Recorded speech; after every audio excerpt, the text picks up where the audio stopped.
Son las 3 de la madrugada. Un trailero con el corazón hecho trizas frena ante una figura imposible. Una monja vestida de blanco que sabe su nombre y sus secretos. Tomás perdió a su hijo, y con él, el color del mundo. Pero esta mujer le entrega una foto de una capilla que él visitó hace 20 años, y desaparece frente a sus ojos. ¿Milagro o locura? Esa misma noche, Tomás entra a la capilla y encuentra un retrato. Hermana Lucía del Consuelo, fallecida en 1998.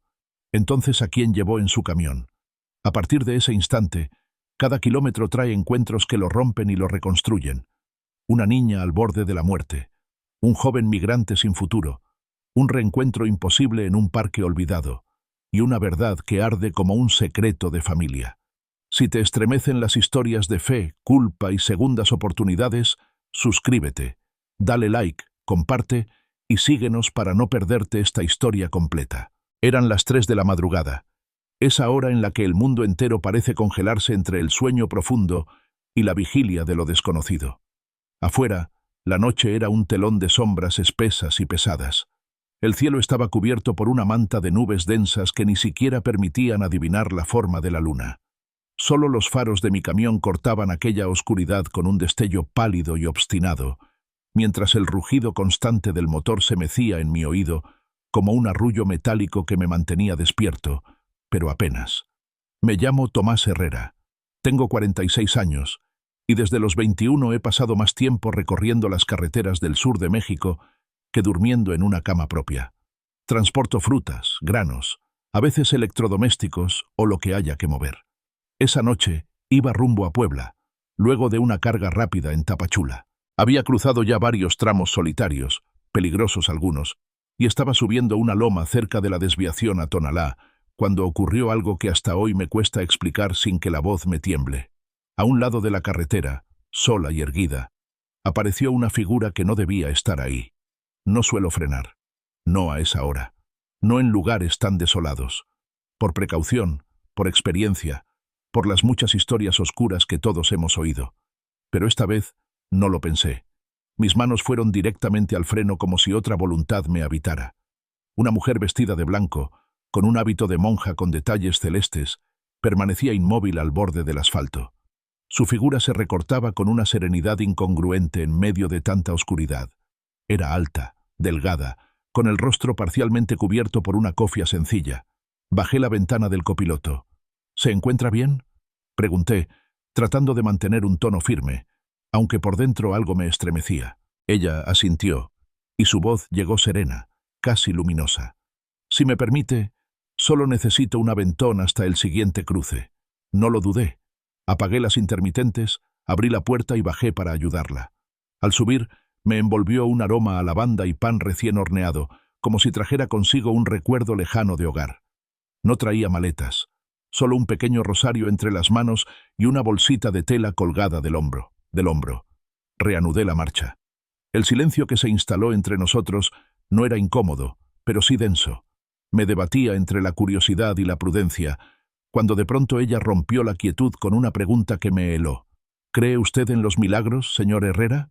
Giré lentamente el rostro. Ella miraba al frente, sin apartar los ojos del camino. No recordaba haberle dicho mi nombre. No lo sé, respondí con voz áspera. Supongo que he visto cosas raras, pero milagros como tal, no estoy seguro. Ella sonrió. Una sonrisa breve, pero inmensamente cálida. A veces los milagros no tienen luz, ni alas, ni música. A veces solo son decisiones silenciosas, como detenerse en medio de la noche por alguien que nadie más vería. Sus palabras me golpearon. Me quedé mudo, apretando el volante. Su presencia no era normal, pero tampoco daba miedo. Era como si llevara conmigo a una anciana sabia, una abuela que supiera más de ti, de lo que tú mismo sabías. El cielo empezaba a abrirse apenas, dejando asomar algunas estrellas que temblaban entre las nubes. Ella volvió a hablar, despacio, como quien sabe que cada palabra pesa. A veces el alma de alguien pesa tanto que ya no puede caminar sola. Por eso Dios manda encuentros, no siempre para salvar al otro, a veces para que el otro te salve a ti. Un escalofrío me recorrió la espalda. Me removí en el asiento. incómodo por la precisión con la que sus palabras tocaban justo donde dolía. No había hablado con nadie sobre eso, ni con amigos, ni con mi madre, ni con nadie. Pero lo cierto es que desde la muerte de Bruno, mi hijo, no había vuelto a ser yo. Tenía 17 años. Se cayó de una moto un día tonto, sin casco. Un golpe seco, un silencio eterno. Desde entonces, el mundo no tenía color. Las noches eran refugio, y el volante, una forma de evitar dormir. Ella no dijo nada más. Solo sacó de su bolsa una fotografía antigua, en blanco y negro. Me la tendió con suavidad. La tomé con manos temblorosas. Era una imagen gastada de una capilla. Pequeña, sencilla, de paredes encaladas y una cruz de madera al frente. La reconocí al instante. Esta es la capilla de San Miguel, en el camino entre Oaxaca y Veracruz. Solo he estado ahí una vez. Sí, respondió con dulzura. Fue hace más de 20 años, ¿recuerda? Usted acompañó a su madre. La miré. Quise preguntar cómo sabía eso, cómo era posible. ¿Dónde consiguió esta foto? Fue tomada ese mismo día. Usted pidió algo frente al altar, ¿Lo recuerda? El corazón me latía como un tambor. Me costaba respirar. Ella seguía mirando al frente, tranquila. No está loco, Tomás. A veces lo invisible es más verdadero que lo que creemos tocar. Tuve que detener el camión. Lo estacioné a un lado de la carretera, con el motor apagado, y me quedé allí, mirando mis manos temblar sobre el volante. ¿Quién es usted? Ella bajó lentamente del camión y me miró desde la puerta abierta. Lo que perdiste no te define. Lo que haces con ese dolor sí. Hay otros que te esperan en la carretera. Me entregó un papel doblado. Lo coloqué en el tablero sin siquiera abrirlo. Cuando miré de nuevo hacia donde estaba, ya no había nadie. Ni pasos, ni figura alejándose, ni puertas que se cerraran. Solo la noche, otra vez sola. Bajé del camión y grité. Caminé hacia la pequeña capilla que se divisaba a lo lejos, apenas visible. Entré. El polvo cubría todo. Las flores estaban secas, los bancos carcomidos. En el altar, un solo retrato enmarcado. La misma mujer. Hermana Lucía del Consuelo. Fecha de fallecimiento. 14 de noviembre de 1998. Su misión fue consolar almas perdidas en el camino. Me desplomé en una banca de madera, incapaz de contener el temblor en mis piernas. Saqué el papel del tablero. Lo abrí. Una oración, escrita a mano con tinta azul. Donde haya un alma rota, detente. Donde haya un corazón cansado, escucha. Donde haya dolor, comparte. Allí estaré contigo en cada desvío de compasión. No pude evitarlo. Lloré. Por Bruno. Por mí. Por todo lo que no supe ver antes. Cuando salí, el cielo comenzaba a clarear, tiñendo el horizonte con tonos naranjas. Encendí el camión con manos temblorosas y seguí la ruta. Pero algo dentro de mí ya no era el mismo. La carretera frente a mí se desplegaba como una línea infinita de posibilidades. Y sabía, sin duda alguna, que alguien me había despertado del adormecimiento en el que llevaba años.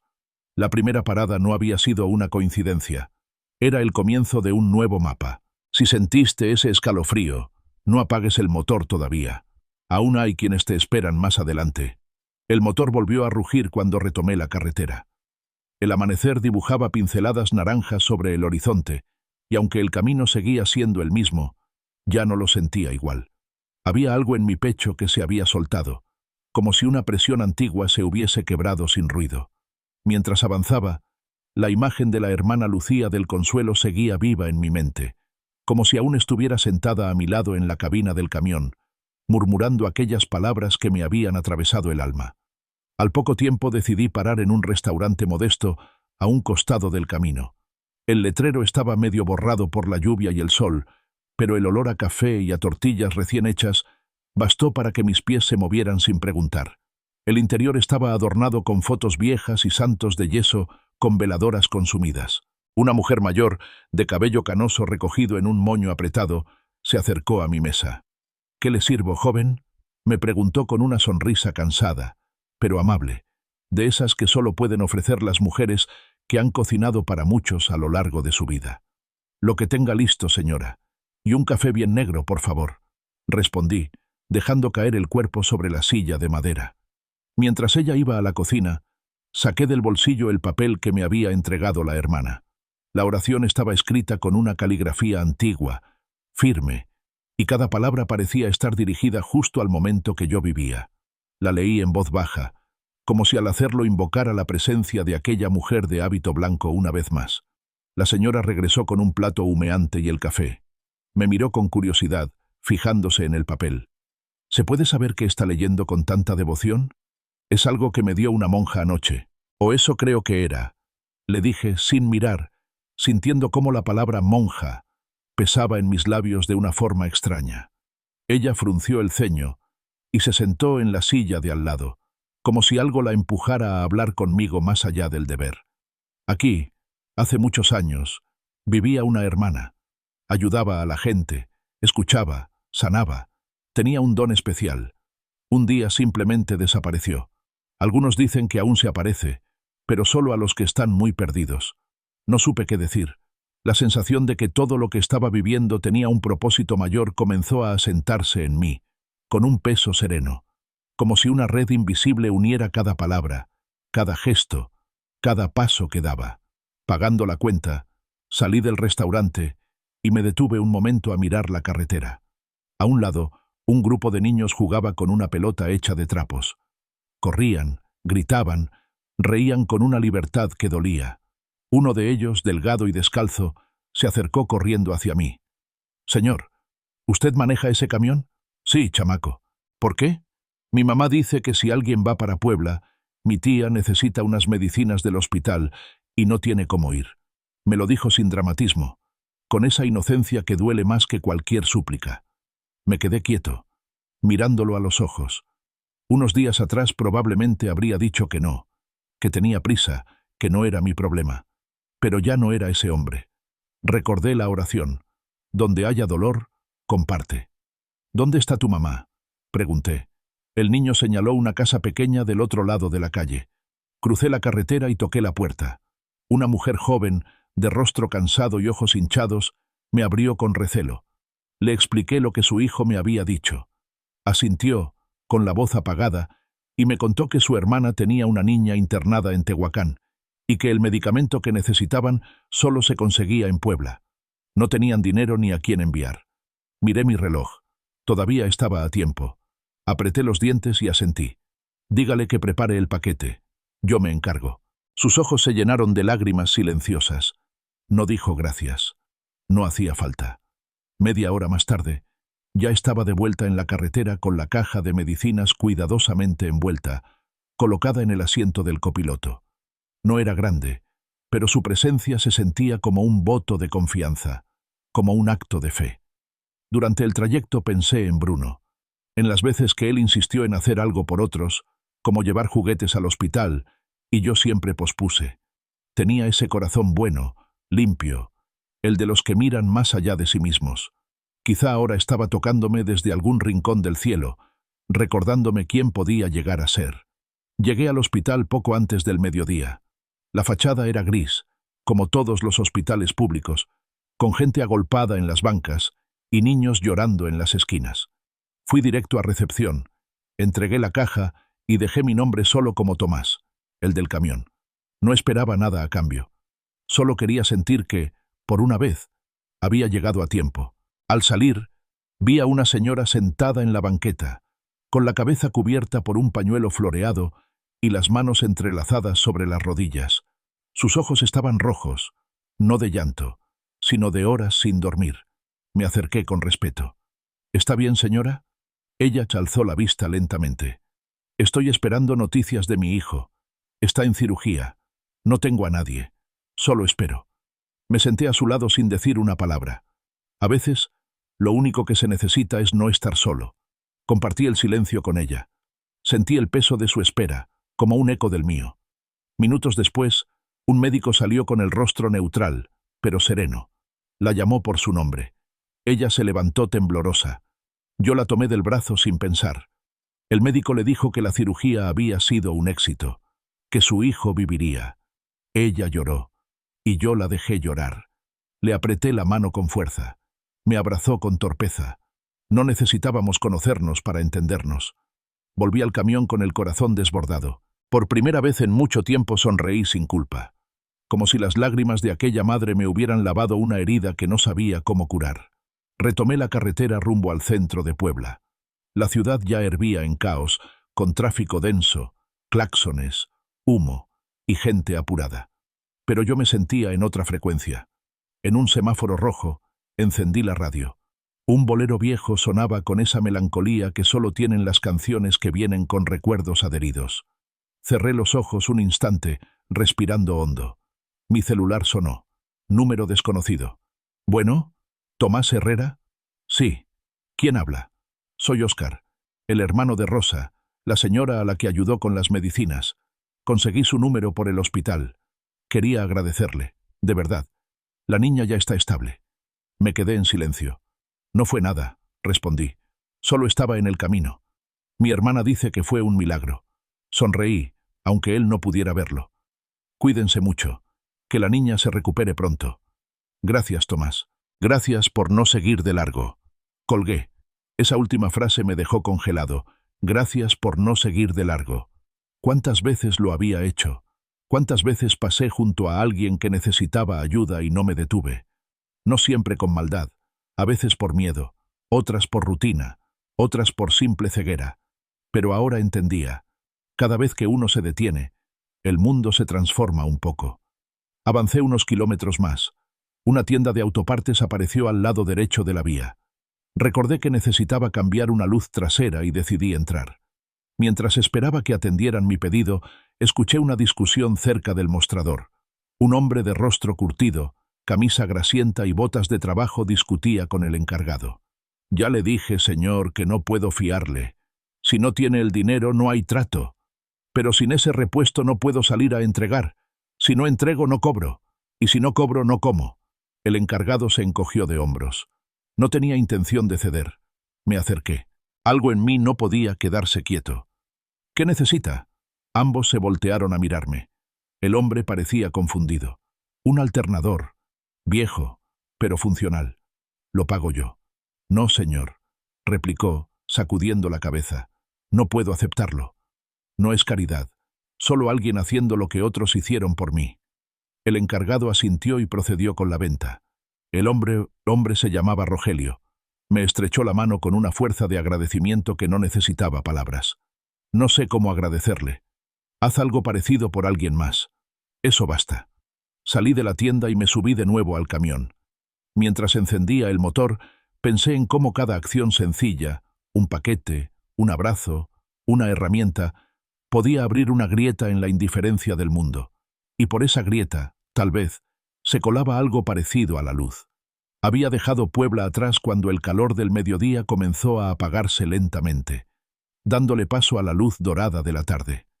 El camión avanzaba a buen ritmo por la carretera rumbo a Oaxaca. La radio apenas murmuraba una canción instrumental y el motor cantaba su melodía constante. Aquel día, la ruta no tenía el mismo silencio de siempre. Llevaba conmigo el eco de una frase que se había quedado grabada como una señal de tránsito invisible. Gracias por no seguir de largo. La había dicho Óscar, el hermano de Rosa, y desde entonces, cada vez que pasaba frente a alguien parado al borde de la carretera, sentía un tirón en el pecho, como si la frase me jalara de la camisa desde adentro. Las palabras no eran halago ni cortesía, eran un espejo, una forma de mirar atrás sin recriminación, pero con conciencia. Al atardecer, el cielo comenzaba a teñirse de anaranjado intenso, y las montañas de Oaxaca se alzaban con su majestad antigua. Decidí parar en una estación para revisar la presión de las llantas y cargar algo de combustible. Bajé del camión, estiré los brazos y dejé que el viento fresco me pegara en la cara como una bendición inesperada. Mientras el despachador llenaba el tanque, me apoyé contra el chasis mirando la carretera. A lo lejos, una figura avanzaba por el arcén, con una mochila al hombro y la camiseta pegada al cuerpo por el sudor. Caminaba con la cabeza agachada, como quien lleva no solo el peso del calor, sino también el de sus pensamientos. Era joven, no debía pasar de los 20. Me acerqué a la cabina, tomé una botella de agua del compartimento y cuando el muchacho se acercó al área de la estación, levanté la voz con suavidad. ¿Vas a algún lado? Se detuvo, alzó la mirada y me respondió con timidez. A Oaxaca, señor. Estoy buscando trabajo. Le tendí la botella de agua. Sube, voy para allá. No dudó. Trepó a la cabina con movimientos torpes y cansados. Se sentó sin quitarse la mochila. Olía a tierra, a sol, a esfuerzo. Su rostro era moreno, anguloso, con una sombra de barba mal crecida y los ojos más viejos que sus años. Gracias, dijo en voz baja. Me llamo Nico. Tomás, le respondí, estirando la mano. ¿De dónde vienes? De un pueblo de Veracruz. Mi mamá está enferma. Ya no puedo quedarme esperando a que las cosas mejoren solas. Asentí. El tipo de historia que no necesita adornos para doler. Puse el camión en marcha y retomamos el camino. A los pocos minutos, el muchacho ya dormía, con la cabeza recargada en el cristal y los brazos cruzados sobre la mochila. Su respiración era profunda, como si hacía días no descansara bien. Manejé en silencio durante más de 1 hora, mientras el sol se escondía tras las montañas y el cielo se llenaba de un azul casi violeta. Cuando la noche cayó por completo, busqué una zona segura para detenernos a cenar. Encontré un pequeño puesto en un mirador, donde vendían tacos de barbacoa y refrescos helados. Desperté a Nico con suavidad. Bajamos juntos. Comimos sentados en unas piedras al borde del mirador, con los faroles del camión iluminando el camino y las luces del pueblo brillando en el fondo del valle. ¿Cuántos años tienes, Nico? 20. Dejé la escuela cuando mi papá se fue. Tenía que trabajar en el campo. Pero eso no da para nada. Bajó la mirada. El tono en su voz no era de rabia ni de queja. Era simplemente resignación. ¿Y crees en Dios? Tardó en responder. Mi mamá sí. Ella reza todo el tiempo. Yo no sé. Hay días en que creo, otros en que solo creo en el hambre. Me quedé callado. No quise dar discursos. Había aprendido que a veces lo mejor que uno puede ofrecer es presencia. Terminamos de comer. Volvimos al camión. El frío de la sierra comenzaba a colarse por las rendijas. Le ofrecí una cobija vieja que guardaba en la parte trasera. La aceptó con una sonrisa tan sincera que me dolió no haberla visto antes. Esa noche no dormimos en un hotel ni en una terminal. Estacioné el camión en un espacio junto a la carretera, bien iluminado, y pasamos la noche allí. Compartimos historias hasta tarde, como si las palabras nos ayudaran a mantener el calor. Él me habló de su madre, de los campos de maíz que sembraba con su tío, de los días en los que no había nada para cenar, y aún así se acostaban agradecidos. Yo le hablé de Bruno. No entré en detalles. No hacía falta.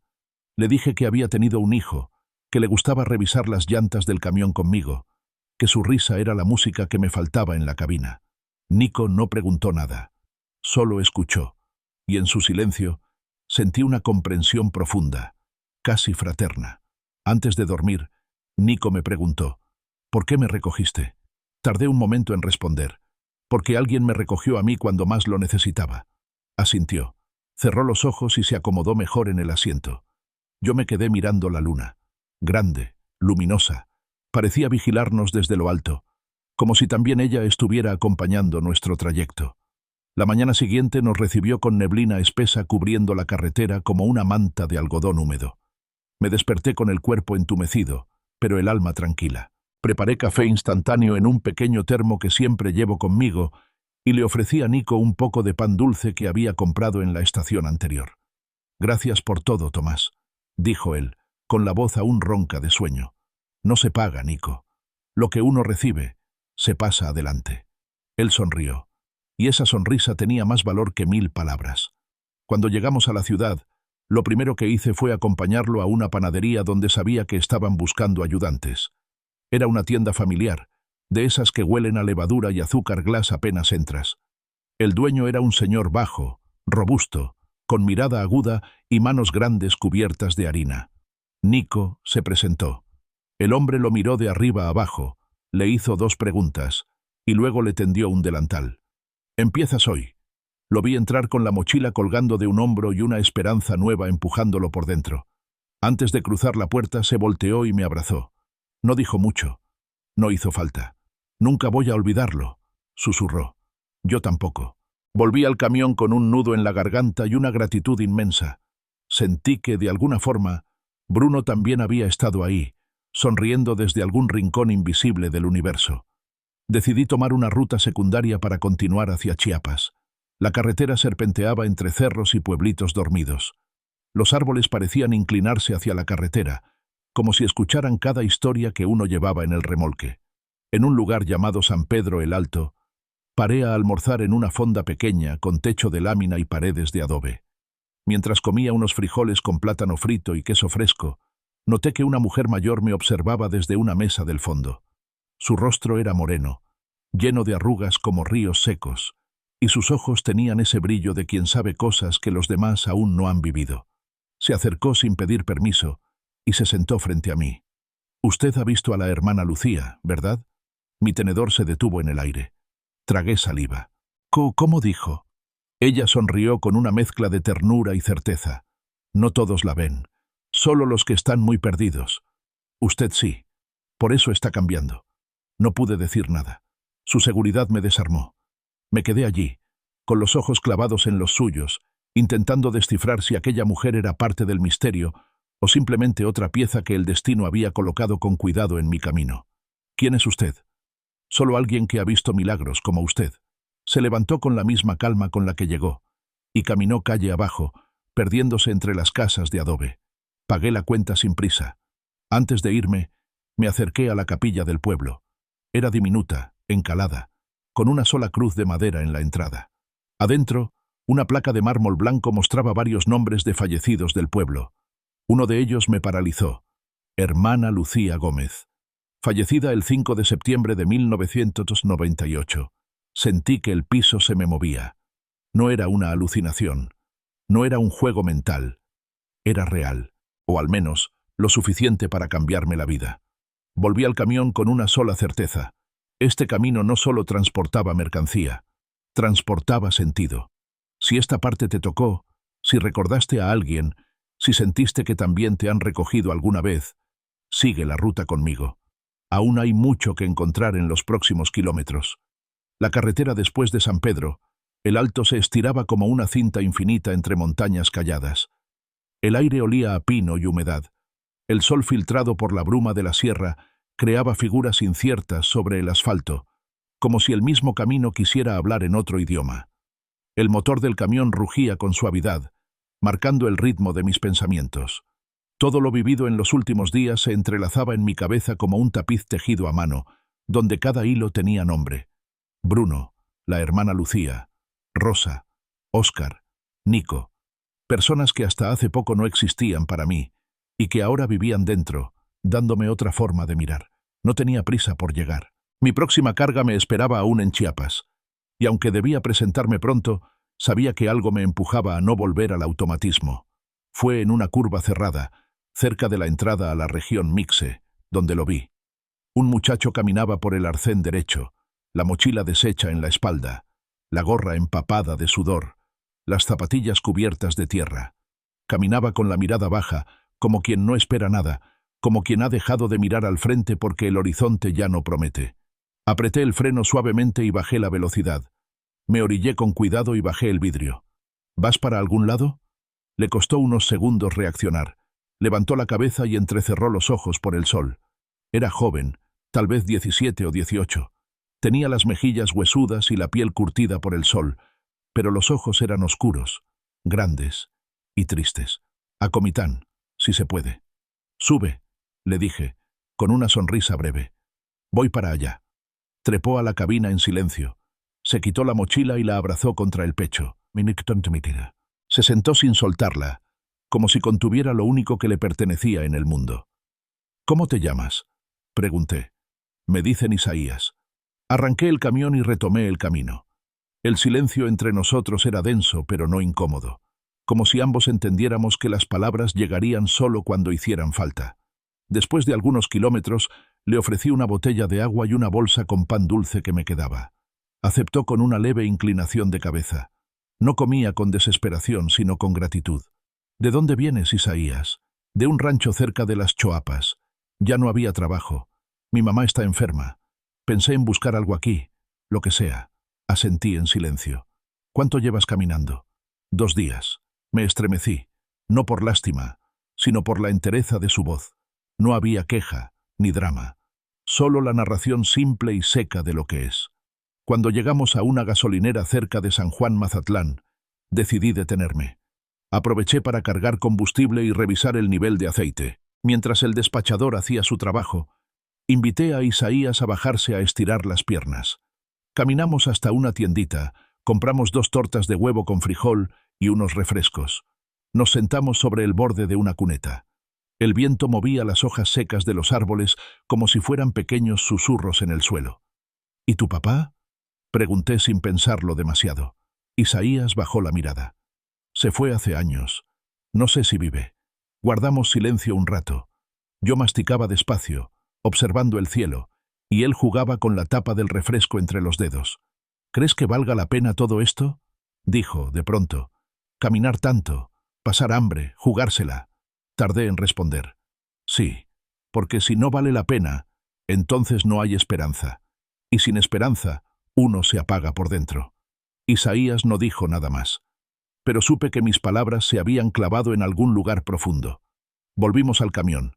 La tarde se deslizaba con rapidez, y la luz comenzaba a hacerse más suave, más dorada. El camino a Comitán era largo, así que aproveché una emisora local para poner algo de música suave. Isaías se recostó en el asiento y cerró los ojos. Me sorprendí observándolo. No era la primera vez que subía a alguien al camión. Pero este chico tenía una presencia callada que me resultaba familiar. No por su historia, sino por su forma de resistir en silencio, de no pedir, de solo estar. Pasamos por pequeñas comunidades, algunas con casas de madera levantadas sobre pilotes, otras con techos de lámina y gallinas sueltas en los patios. Me recordaban los viajes con mi madre cuando era niño, cuando íbamos de pueblo en pueblo vendiendo ropa usada. La vida era dura, pero no vacía. ¿Te gustaría quedarte en Comitán? Le pregunté cuando faltaba poco. No sé. Si encuentro algo. Si no, seguiré. Tengo unos amigos allá. Tienen un pequeño taller de carpintería. Si quieres, puedo llevarte. Isaías me miró con escepticismo. ¿Por qué me ayudaría? La pregunta no me sorprendió. Era legítima. En su mundo, nadie da sin pedir algo a cambio. Porque alguien me ayudó a mí cuando más lo necesitaba. Y porque tú también ayudarás a alguien algún día. La frase pareció sacudirle algo. No lo dijo, pero lo supe.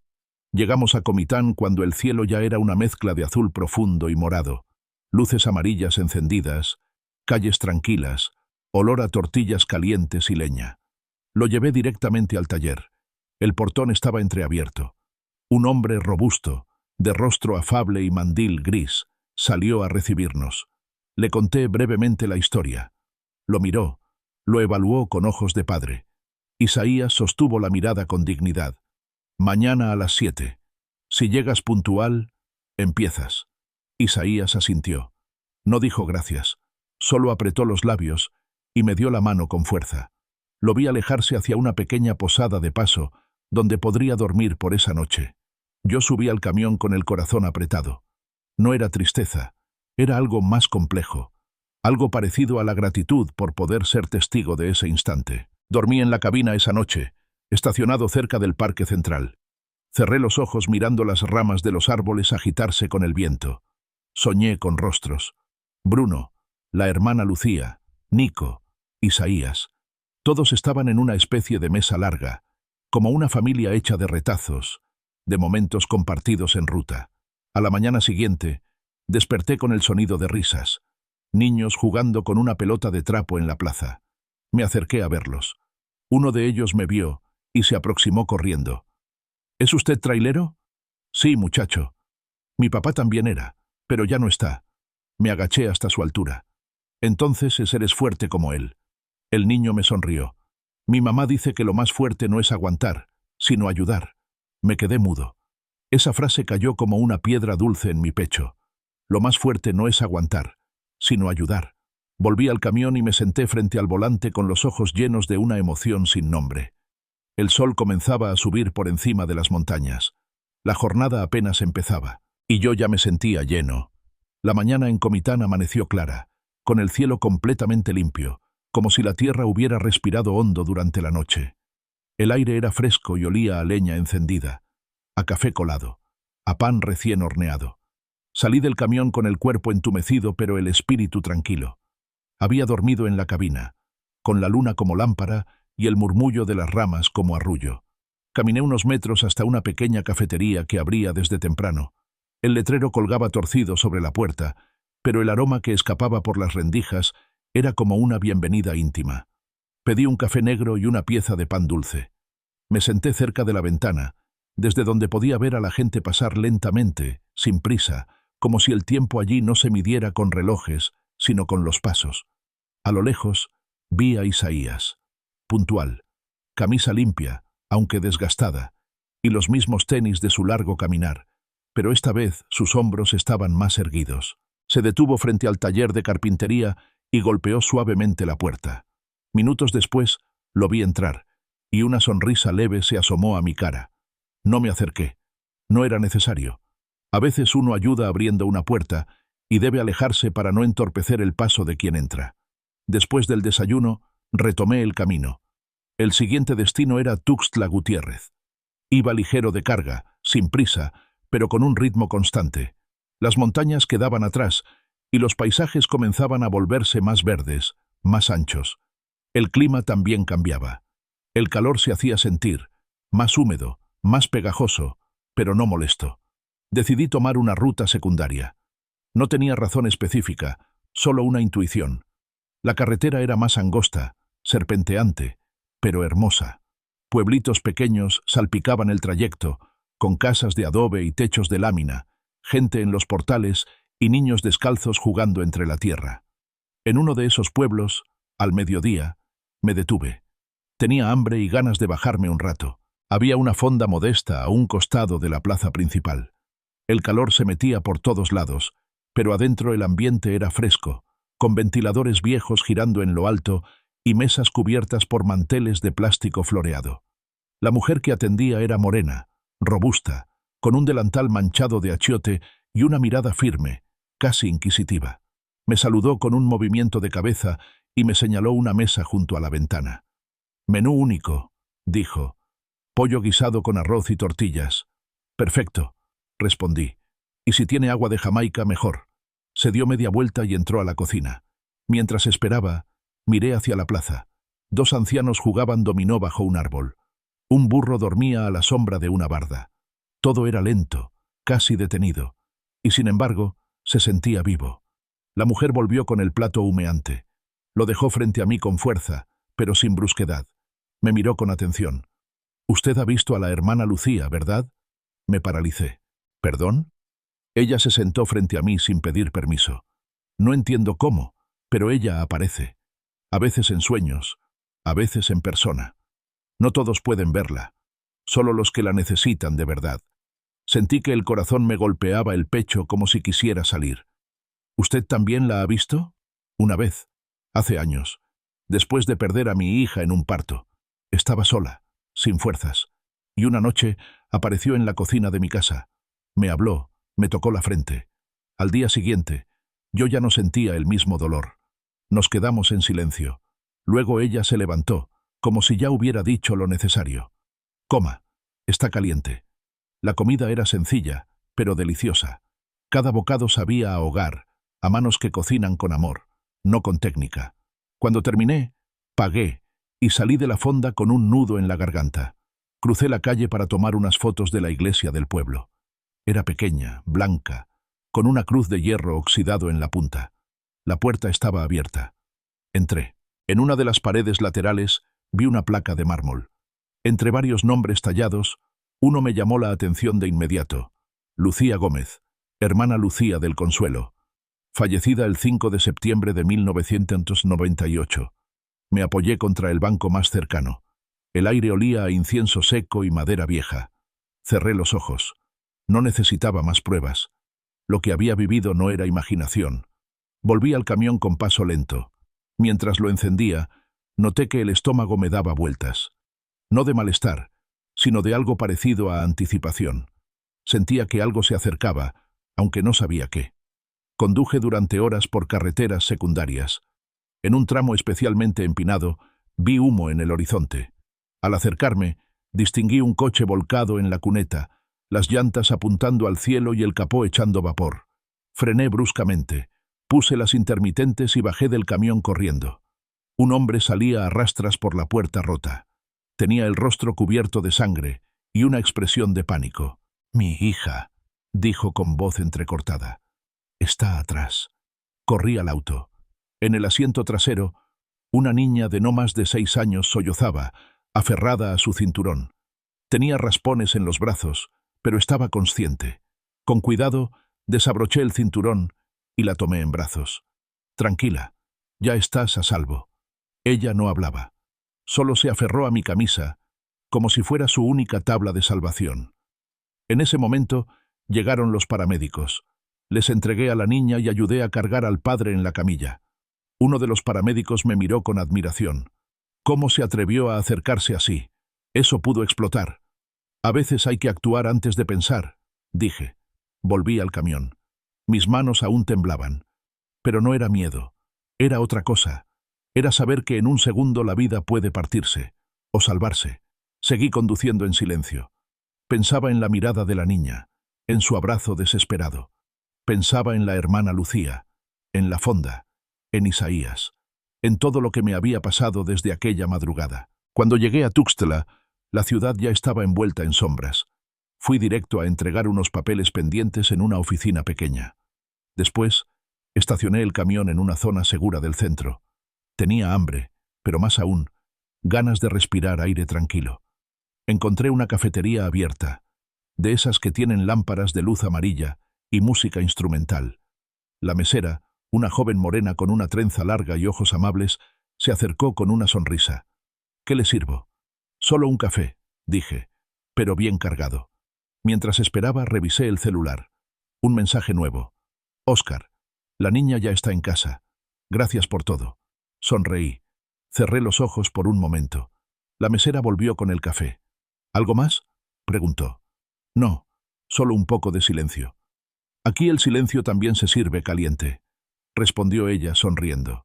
Me quedé allí un largo rato, pensando en cómo el mundo, de pronto, puede parecer más amable.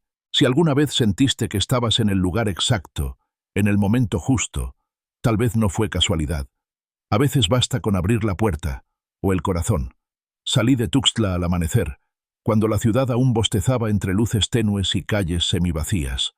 El cielo tenía esa tonalidad gris azulada que solo dura unos minutos, como si el día dudara en nacer. Con el tanque lleno, el camión limpio y una ruta clara hacia Palenque, sentí algo parecido a la paz. No era felicidad, ni euforia. Era una calma sin ruido, una claridad interna que me sostenía, como si cada cosa que había vivido últimamente, cada persona encontrada, cada palabra recibida, me hubiera rearmado desde dentro. Pasando Ocozocuautla, empecé a notar que el motor sonaba distinto. Nada escandaloso, pero sí un golpeteo irregular, leve pero constante, como un tic nervioso que no se va.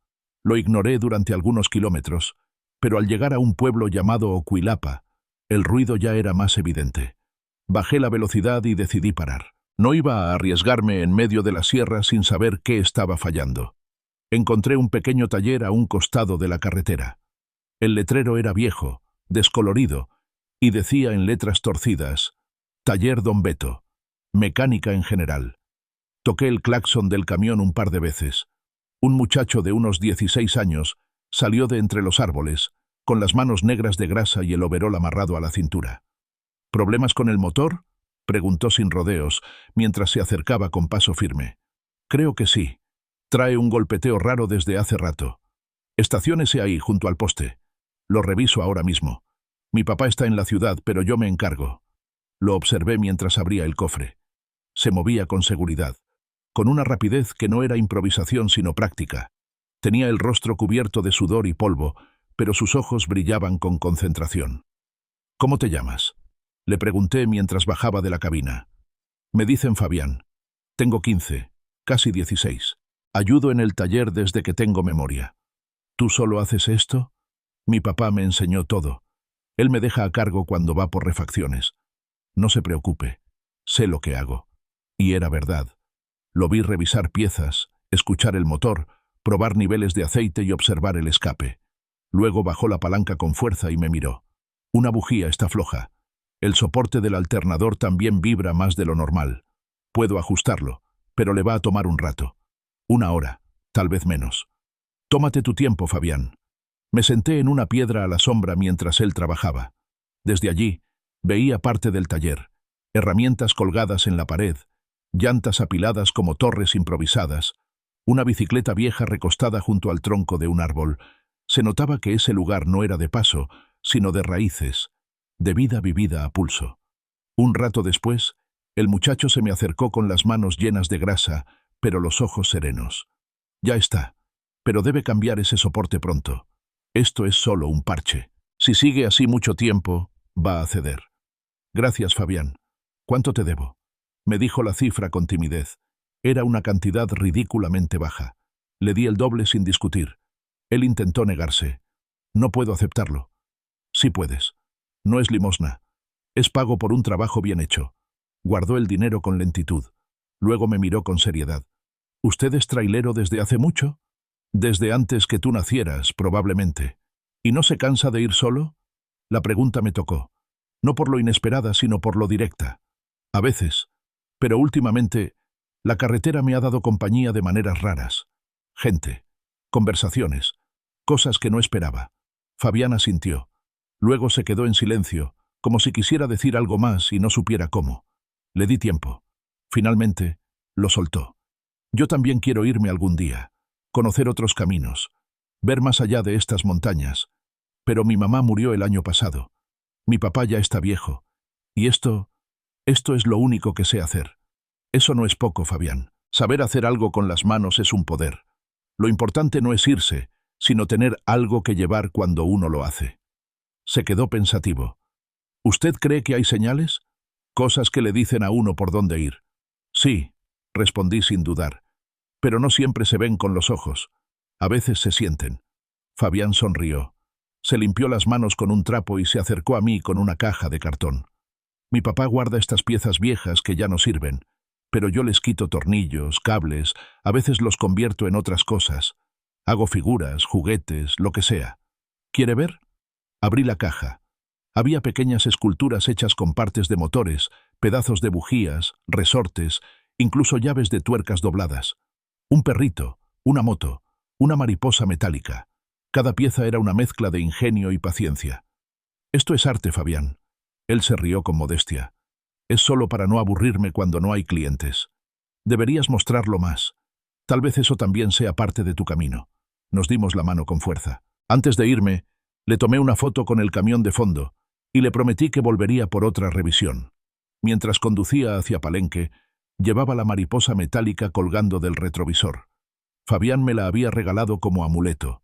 Dijo que era para que no me fallara el corazón del camión ni el del pecho. Esa frase me acompañó el resto del día. Avancé durante horas por tramos solitarios y calurosos. El sol se reflejaba sobre el capó con un brillo cegador. Hice una pausa en un parador vacío donde vendían agua y cocos fríos. Al bajarme, una mujer de unos 30 años, delgada, con los ojos delineados con carbón y una mirada cansada, me ofreció un vaso de agua con limón. «Está bien frío», dijo. «Usted parece venir de lejos. Y aún me falta», respondí. «¿Se ha perdido alguna vez?», preguntó de pronto sin rodeos. La pregunta me tomó por sorpresa. «Muchas. Pero ahora entiendo que perderse no siempre es retroceder». Ella asintió. Sacó de un cajón una estampita religiosa y me la entregó sin explicación. «Es la hermana Lucía», susurró. «Me cuidó cuando tuve a mi hijo sola, en medio de una tormenta». Sentí su voz en la cocina. Desde entonces, dejo su imagen a los que vienen con los ojos abiertos. No supe qué decir. Guardé la estampita en mi cartera, detrás de la foto de Bruno. «Gracias». «No, a usted, por no estar dormido mientras maneja». Volví al camión con un nudo en la garganta. Arranqué y retomé el camino mientras el cielo comenzaba a teñirse de rosa pálido. A lo lejos se escuchaban truenos. Se avecinaba lluvia. Pensé en Fabián, en su caja de figuras, en su deseo de salir sin abandonar. Pensé en todas las formas en que uno puede ser útil sin hacer ruido, sin aplaudir lo que hace. Pensé en las mariposas que vuelan aún cuando sus alas son de metal. Y pensé que tal vez ese era también mi destino, no solo transportar cargas, sino aligerarlas de otros, aunque sea por un tramo. La tormenta llegó de golpe, como suele ocurrir en estas tierras, sin aviso, sin negociación. El cielo, que una hora antes era una pintura cálida de naranjas y rosas, se volvió de pronto un monstruo gris que gruñía desde las nubes. Los primeros truenos sacudieron el horizonte cuando apenas me acercaba al último tramo rumbo a Palenque. La carretera comenzó a oscurecerse a pasos de gigante. Encendí las luces del camión y reduje la velocidad. La lluvia caía como si el cielo estuviera echando afuera una pena largamente contenida. Golpeaba el parabrisas con rabia, cubriéndolo todo con una cortina espesa, casi blanca. El limpiaparabrisas trabajaba sin descanso, pero aún así, apenas podía distinguir más allá de unos metros. Había manejado en peores condiciones, sí, pero aquella lluvia tenía algo diferente. No era solo intensidad, era como si el agua trajera algo más, una memoria, un aviso, una espera. Conduje con precaución durante media hora, hasta que vi un pequeño letrero que indicaba un desvío hacia un poblado llamado La Esperanza. El nombre me pareció una ironía y un símbolo a la vez. No pensé mucho. Giré el volante y tomé el camino de terracería, en busca de algún lugar donde esperara que pasara el aguacero. Avancé despacio entre charcos profundos y lodo. Las ramas de los árboles golpeaban suavemente los costados del camión, como saludos lentos de una selva viva. Después de un par de kilómetros, apareció un caserío con unas cuantas casas de madera, techos de lámina, un par de perros famélicos y una pequeña tienda con un toldo a medio caer. Me detuve frente a la tienda. El motor aún vibraba bajo mis pies. Apagué todo y me quedé escuchando la lluvia. Me sentía dentro de un tambor de agua. En ese momento, alguien tocó la puerta del lado del copiloto. Era una niña. No debía tener más de 8 años. Cabello negro pegado a la cara por la lluvia, vestido azul empapado, y en los brazos, apretado contra el pecho, un perrito delgado que temblaba como una hoja. Abrí la puerta con rapidez. «¿Qué pasa, niña?» Mi mamá se cayó. Está en el piso. No se puede levantar». «¿Dónde está?» «Aquí cerquita. ¿Puede venir?» Tomé mi impermeable, bajé del camión y la seguí. Caminamos por un sendero de tierra que ya no era camino sino río. La niña se movía como si conociera cada piedra, cada raíz. Entramos a una casa de madera abierta al viento, con piso de tierra y un olor agrio a humedad y encierro. Allí, sobre un petate, estaba su madre. Una mujer delgada, de rostro pálido y ojos febriles. Tenía las piernas enredadas en una manta mojada y los labios resecos. No sé qué le pasó. Solo se cayó y no se quiere mover. Me agaché a su lado. «Señora, soy Tomás. Solo quiero ayudarla. ¿Dónde le duele?» Ella murmuró algo, apenas audible. Toqué su frente. Ardía. Intenté alzarla un poco, pero su cuerpo estaba débil, flácido como trapo mojado. «Necesita un médico», dije, más para mí mismo. «Pero aquí no hay. El más cercano está en la cabecera. Nadie quiere llevarnos porque la camioneta del pueblo está descompuesta». Me quedé en silencio. El agua seguía golpeando el techo con violencia. Miré a la niña. Me devolvió la mirada sin llanto, solo firmeza. «Voy a llevarlas». La cargué en brazos. Era liviana, apenas un suspiro. La niña recogió una bolsa con un suéter, una botella con agua, y el perrito, que no la soltaba. Volvimos al camión. Subí con cuidado a la mujer y la acosté en el asiento largo trasero. La niña se sentó a su lado abrazándola. Cerré las puertas. Encendí el motor. «¿Cómo te llamas?», pregunté, mientras ajustaba los espejos. «Abril», dijo con voz clara. «Mi mamá se llama Teresa». «Aguanta, Abril. Vamos a sacarla de aquí». Tomé la carretera de regreso y luego la vía principal rumbo a Catazajá. El hospital más cercano quedaba allí. Con la lluvia y el lodo, el trayecto sería largo, pero no tenía opción. Durante 2 horas manejé como no recordaba haber manejado nunca. Las ruedas patinaban, el agua me cegaba y cada curva era un desafío. Pero en cada kilómetro, algo me empujaba. No era solo la urgencia de salvar a Teresa, era algo más. Era como si en esa cabina, con esa niña valiente y esa mujer desfallecida, también estuviera mi hijo, como si Abril pudiera haber sido Bruno. Llegamos cerca del hospital cuando ya la lluvia comenzaba a aflojar. Me detuve frente a la entrada de urgencias. Salieron 2 enfermeros con una camilla. Me ayudaron a bajar a Teresa. Está muy deshidratada. Fiebre alta. ¿Desde cuándo está así? No lo sé. Solo la encontré con su hija en una aldea cercana. Hizo lo correcto. Abril bajó del camión cargando al perrito. Me miró, y esta vez sí. Sus ojos se llenaron de lágrimas. Gracias, señor Tomás. Aquí estaré un rato. Por si necesitan algo. Me estacioné más adelante. Apagué el motor. Cerré los ojos. La imagen de Abril bajo la lluvia, cargando a su perro, llamando a un desconocido por ayuda, no se me iba de la mente. Después de un rato, un médico se acercó a la ventanilla. Va a estar bien. Le bajamos la fiebre. La hidratamos. Su hija se quedó con ella. Están preguntando por usted. Volví a entrar. Abril me esperaba en el pasillo. Me abrazó sin palabras. ¿Tiene familia cerca? Pregunté. No, solo nosotras dos. Entonces no están solas. Fui a la recepción y dejé mi número. Pedí que me llamaran si necesitaban algo, si requerían traslado, comida, lo que fuera. Antes de irme, Abril me regaló una pequeña pulsera tejida. La hice para mamá, pero creo que usted la necesita más. La acepté como si me diera un relicario. La llevé conmigo, atada al freno de mano, como una promesa silenciosa. Esa noche dormí en el camión, en un terreno baldío cerca del hospital.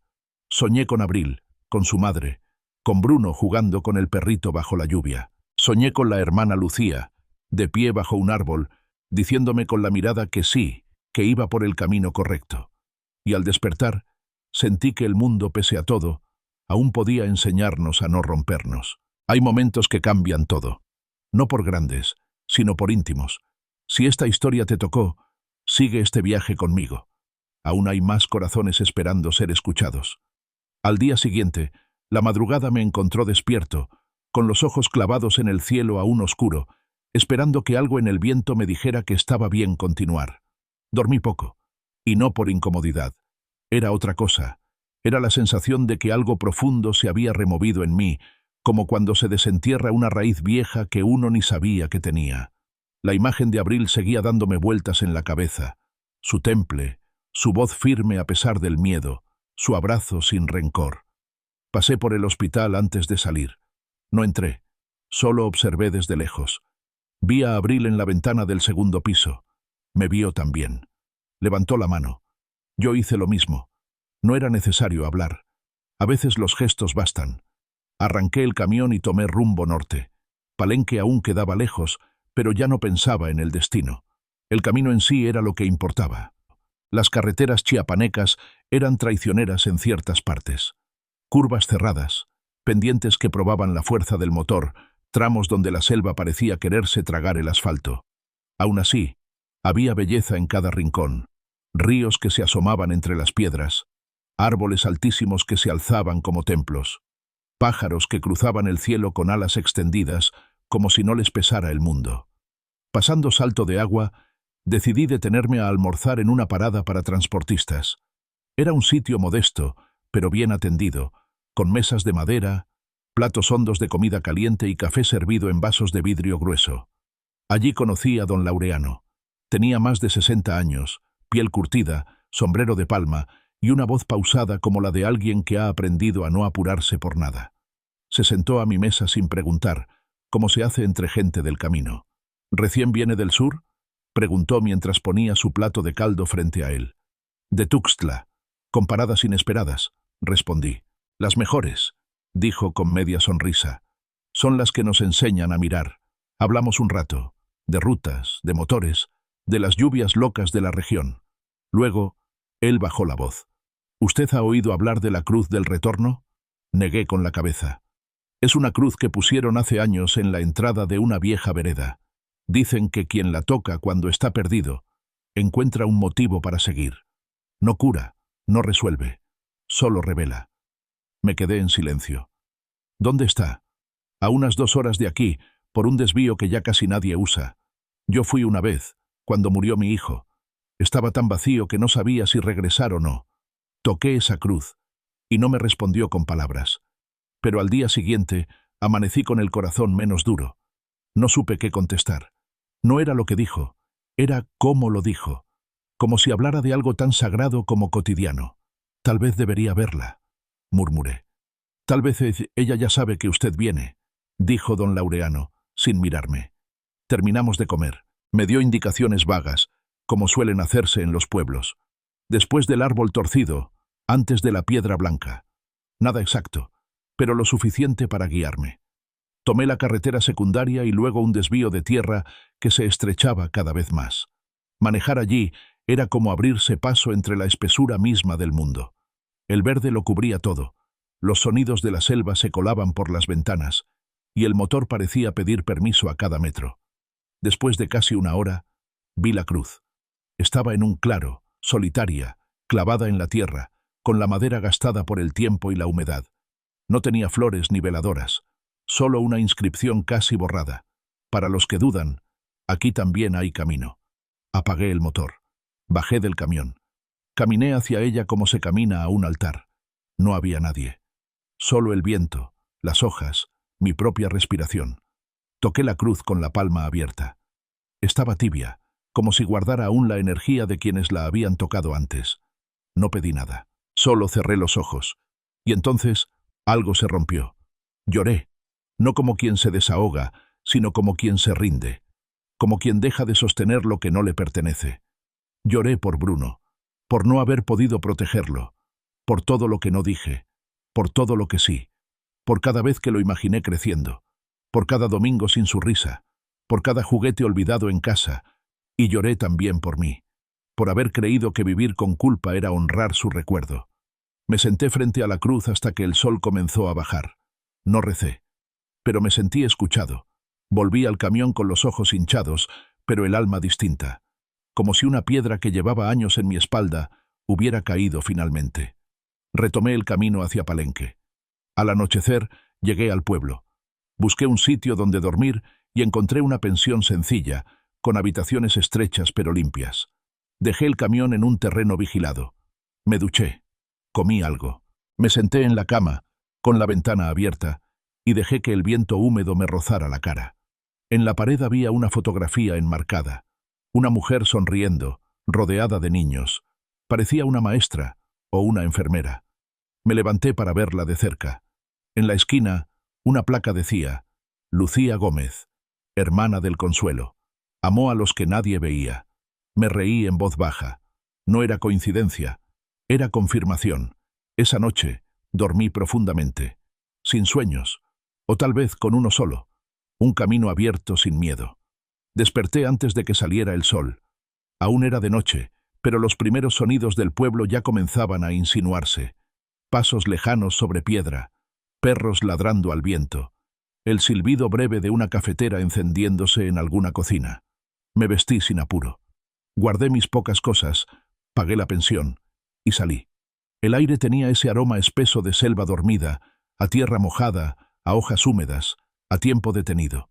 Caminé hasta donde había dejado el camión. El vigilante aún cabeceaba dentro de su caseta, con un radio encendido a bajo volumen. Le agradecí con una seña silenciosa, subí y arranqué. Mi siguiente destino estaba marcado desde hacía semanas. Debía entregar una carga de herramientas industriales en Macuspana. Pero algo dentro de mí, como una cuerda floja que vibra sin razón, me empujaba a desviarme. Tomé la carretera rumbo a Tenosique y desde ahí hacia la frontera. Sabía que no debía. No tenía razón práctica ni cliente esperándome. Solo una inquietud. Un nombre que no me dejaba en paz. Óscar. Desde que me escribió aquel mensaje escueto, «La niña está en casa, gracias», no había vuelto a saber de él. Y yo tampoco respondí. Fue como si los dos entendiéramos que ciertas palabras pesan más cuando se dejan en silencio. Pero esa mañana, algo me dijo que debía buscarlo. No sabía cómo, ni para qué. Solo sabía que tenía que hacerlo. Después de varias horas de carretera y calor creciente, llegué a un pueblo pequeño, donde recordaba que vivía una tía de Óscar. Era una calle polvosa, con casas bajas y árboles que daban sombra a medias. Me detuve frente a una casa azul cielo, con rejas blancas y un patio lleno de macetas. Toqué. Una mujer mayor, de trenza larga y mirada de pájaro alerta, abrió la puerta con desconfianza. «¿Sí? Busco a Óscar», dije. «Soy Tomás. Él me mencionó hace poco». La mujer frunció el ceño. Tardó un segundo en recordarme. «Ah, usted es el del camión, el que ayudó con la niña». Asentí. Ella suspiró y abrió del todo. Pase. Pero no sé si lo va a querer ver. Entré. La casa olía a café y a ropa recién lavada. Había crucifijos en cada pared y retratos de familia enmarcados con cariño. Me ofreció asiento. Luego desapareció unos minutos. Cuando regresó, no venía sola. Óscar apareció detrás de ella, con el mismo rostro cansado, el mismo andar lento, pero una mirada distinta, más opaca. No esperaba verlo, dijo, sin amargura. Yo tampoco esperaba venir, admití, pero me quedé pensando en ustedes, en la niña, en todo. Se sentó frente a mí. La tía nos dejó solos. Ella está bien, dijo. Después del accidente estuvo una semana con miedo. No quería dormir sola. No quería subirse a un coche, pero poco a poco ha vuelto a sonreír. Me alegra, respondí, y lo dije con el corazón. Óscar se quedó callado un momento. Luego se levantó. Volvió con una caja de zapatos que colocó sobre la mesa. Esto es de mi hermano. Abrió la caja. Dentro había un celular roto, un reloj sin correa, un par de cartas dobladas y una libreta negra. Él era mi hermano menor, el que iba en el coche, el padre de la niña. Murió una semana después del accidente. Coágulo en el cerebro. No lo vimos venir. Me quedé sin palabras. Era mi única familia. Después de perder a mi madre, él fue todo. Y ahora me tocó a mí cuidar a la niña. Se pasó las manos por la cara. Yo no sé ser padre, Tomás. No sé si lo estoy haciendo bien. Solo sé que no tengo opción. Tomé aire. Nadie nace sabiendo. Pero si la niña te abraza, si te busca, si duerme tranquila contigo, entonces lo estás haciendo bien. Óscar asintió lentamente. A veces me despierto pensando en lo que no le dije a mi hermano, en las peleas tontas, en las veces que no lo escuché, en todo lo que ahora ya no puedo corregir. Lo miré con atención. Pero estás haciendo algo mejor. Estás cuidando lo que él dejó. Sus ojos se nublaron. ¿Por qué usted ayuda a tanta gente? ¿Qué gana? Nada, respondí sin dudar. O tal vez sí. Tal vez gano no sentirme solo. Tal vez gano encontrar algo de mi hijo en cada rostro. Tal vez gano recordarme que todavía estoy vivo.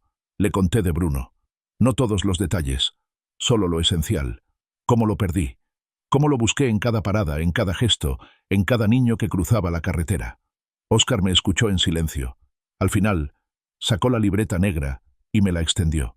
Mi hermano escribía. Cosas sueltas, poemas, reflexiones. Usted debería leer esto. No puedo aceptar algo tan personal. No es un regalo. Es una forma de cerrar algo y abrir otra cosa. La tomé con cuidado, como si fuera frágil. La guardé en mi mochila. Nos dimos la mano. Fue un apretón firme, sin palabras de despedida. No hacían falta. Al salir de la casa, la tía me dio un pequeño paquete envuelto en papel craft. Es pan de elote, dijo, de agradecimiento. Le sonreí. Me lo llevé como quien guarda un talismán. Volví al camión. No encendí de inmediato. Me quedé allí, con la libreta en las manos. La abrí. La letra era temblorosa pero clara. En la primera página, una frase. No importa si no llego, mientras alguien siga caminando donde yo no pude. Cerré los ojos y supe que el viaje apenas empezaba de nuevo. A veces lo más importante no es lo que llevamos en el camión, sino lo que recogemos del alma de otros. Si esta historia te ha tocado, no la sueltes. Lo que viene ahora cambiará todo. La libreta de tapas negras descansaba sobre el tablero del camión, intacta. No la había abierto desde aquel día en casa de Óscar. No por desinterés, sino por respeto.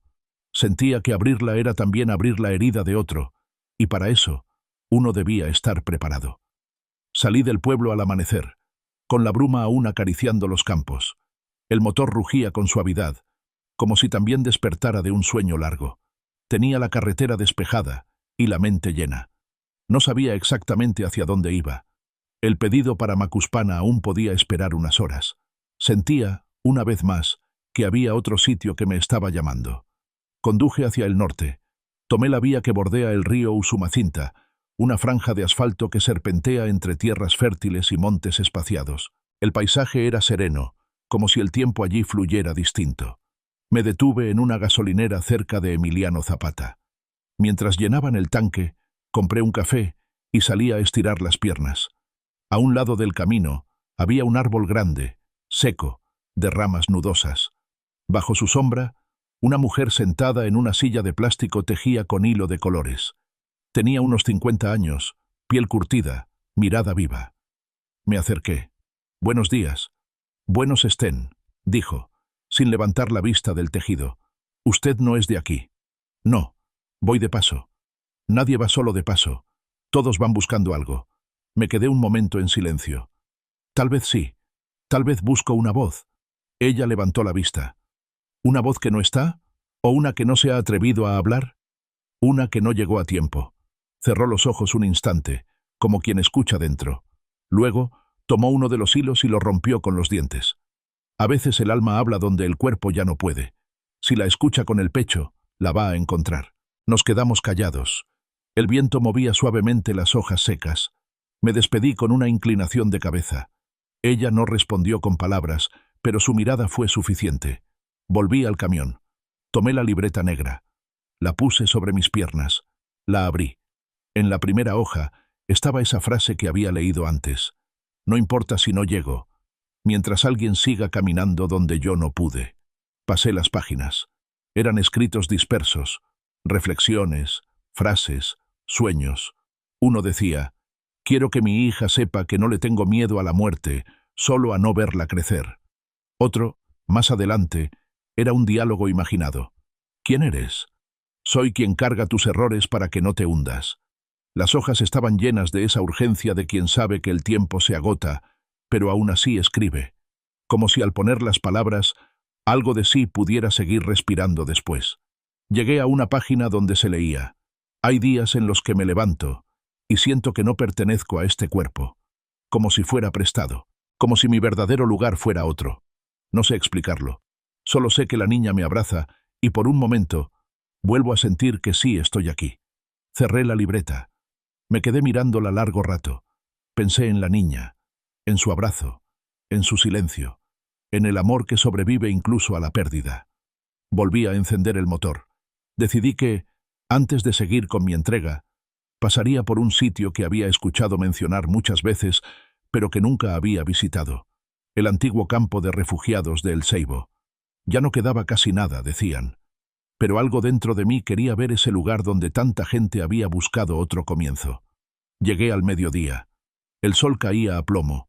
El lugar estaba casi abandonado.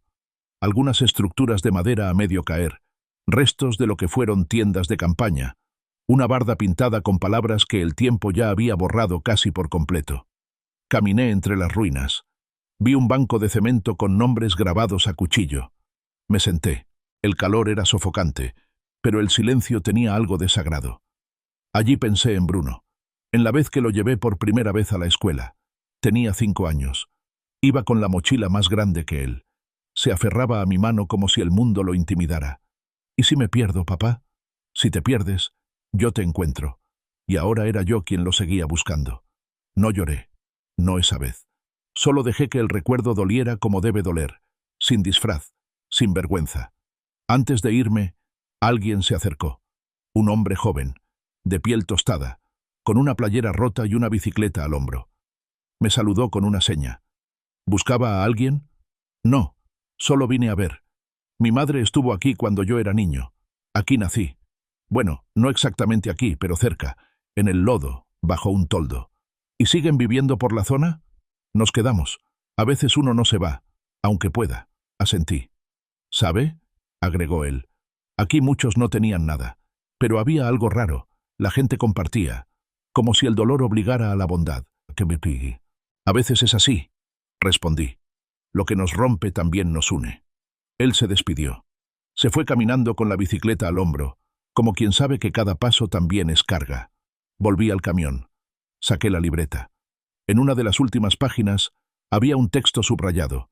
Si algún día alguien encuentra esto, solo le pido que le diga a mi hija que no la abandoné, que estuve luchando hasta el último aliento para volver, que si no llegué no fue porque no lo intenté, sino porque me faltó el tiempo, pero jamás el amor. Apreté la libreta contra el pecho. Arranqué. Tenía que entregar la carga. Tenía que volver al mundo de los horarios, los pedidos, los papeles firmados, pero sabía que ya nada de eso pesaría igual, porque en mi camión, además de herramientas y mercancías, Ahora llevaba algo más. Llevaba promesas, voces, fragmentos de almas que habían confiado en mí. Y sobre todo, llevaba la certeza de que, aunque no lo supiera, cada camino que tomaba me acercaba un poco más a ese niño que aún me esperaba en algún rincón de la vida. La lluvia regresó esa noche como un viejo conocido que no avisa. Empezó con unas gotas sueltas, tímidas, que caían sobre el parabrisas mientras avanzaba por la carretera rumbo a Macuspana. A los pocos minutos, el cielo se abrió como si soltara de golpe todo lo que venía aguantando desde hacía semanas. No era solo una tormenta, era una confesión del cielo. Reduje la velocidad. Las luces del camión eran tragadas por la neblina baja que la lluvia traía consigo. Iba solo, con la libreta negra de aquel padre joven aún sobre el tablero, cubierta ahora con una bolsa de plástico para evitar que el agua que se colaba por una rendija del parabrisas la tocara. No podía dejar de pensar en una de sus últimas frases escritas. Me duele saber que mi hija crecerá sin mi voz, sin mi sombra. Pero si alguien la acompaña y le cuenta cómo amaba yo sus risas, ya no estaré tan ausente. Llegué al punto de entrega cerca de la medianoche. Era un parque industrial a las afueras de la ciudad, rodeado por bodegas oscuras, algunas luces intermitentes y perros que ladraban a mi paso. Un vigilante somnoliento me abrió la reja. Firmó los papeles sin decir palabra. Descargaron rápido. Yo solo observaba, como si todo ocurriera lejos de mí. Cuando terminaron, subí de nuevo al camión y me alejé. No tenía destino inmediato, ni órdenes nuevas, solo un deseo que me ardía por dentro. Pensé en Bruno, en su última carta, una que nunca me llegó. La escribió con su madre antes de que todo pasara. Yo estaba de viaje. Lo llamé y me dijo que había dejado algo para mí bajo su almohada. Pero cuando volví, ya no estaba. La madre la había guardado o tal vez la había destruido. Nunca quiso hablar del tema. Esa carta se convirtió en mi fantasma, no por lo que decía, sino por todo lo que yo imaginaba que decía. Aparqué el camión en un terreno vacío al borde de un campo de caña. La lluvia golpeaba el techo de metal con furia. Abrí la guantera. Allí, entre mapas viejos y recibos arrugados, aún guardaba lo poco que me quedaba de él. Una servilleta con su dibujo de un tráiler, una ficha de casino que usábamos como moneda del destino cuando jugábamos en casa, y una foto donde aparecíamos los dos, él montado sobre mis hombros, sonriendo como si el mundo entero nos perteneciera. Saqué todo y lo puse frente a mí. Después, tomé papel y comencé a escribir. Pero no era para mí, era para él. Querido Bruno, te busqué en cada pueblo, en cada parada, en cada niño que cruzaba corriendo la calle. Te busqué en los ojos de los huérfanos, en las voces que preguntaban por sus padres, en las manos pequeñas que pedían ayuda. No encontré tu voz, pero encontré otras, voces que dolían, voces que callaban, voces que también te llamaban sin conocerte, y a veces pensé que tal vez tú eras una de ellas, que tu alma se multiplicó en los silencios de otros, que te fuiste para enseñarme a escuchar. Yo no supe cuidarte como debí, no supe quedarme cuando querías jugar, no supe detenerme cuando me necesitabas. El trabajo me comía, el miedo me cegaba, y ahora ando cargando vidas que no son mías para que algo de la tuya siga viviendo. Pero ya no quiero cargar más culpa. Quiero cargar memoria. Quiero ser testigo de lo que fuiste y seguir caminando con tu nombre como bandera. No sé si me oyes, pero si lo haces, solo quiero que sepas esto. Fuiste lo mejor de mí. Siempre lo serás. Papá. Doblé la hoja y la guardé entre las páginas de la libreta negra. Sentí que se cerraba algo. No como quien termina, sino como quien acepta. Dormí en el asiento del copiloto. La lluvia cesó entrada la madrugada. El cielo se abrió y por primera vez en mucho tiempo vi las estrellas. Al día siguiente, tomé rumbo hacia un lugar que nunca había tenido el valor de visitar. Era el pueblo donde vivía la madre de Bruno. Desde que él murió, nunca volví. Nos distanciamos por completo. Cada quien dolía por su cuenta. Ella desde el silencio. Yo desde el movimiento. Llegué a media tarde. Las calles estaban igual. Las casas no habían cambiado. Pero yo no era el mismo. Aparqué frente a su casa. La fachada seguía pintada de ese amarillo pálido que tanto le gustaba.